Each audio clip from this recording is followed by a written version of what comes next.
How much of a problem is arson nowadays? Arson's a big problem to everybody because it has a real impact on the economy of the area, and also it has a social impact on people living who are affected by arson. And is there a single reason why someone commits arson?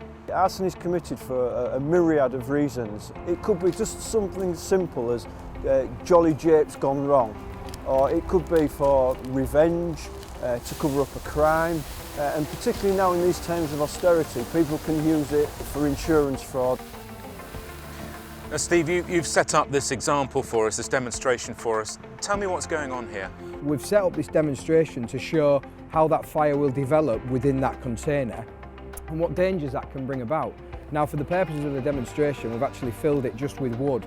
But if this is in our communities, this could be filled with all sorts of different household wastes and waste and commercial waste that could pose significant risk to people that may either be setting the fire deliberately itself or within the vicinity of that fire should it take place. And what's fascinating is, and frightening I suppose, is that there's a lot of smoke and it's caught very quickly. There is, and there could be a number of flammable items in there that create that fire to grow at quite a rapid rate. I mean, we've seen it just with wood in it, but if we then enter into the fold things like aerosol cans and things that can go bang when they're subject to significant heat in a fire situation, it becomes all the more dangerous. How common do you see things like this for real? In the last couple of years, we're actually seeing an increase in deliberately started fires. And when I refer to deliberately started fires, that could be anything from the demonstration we're seeing here today of a wheelie bin right up to a commercial premises and somebody's home. We're attending, out of all of our fires, over 50% of deliberately started fires.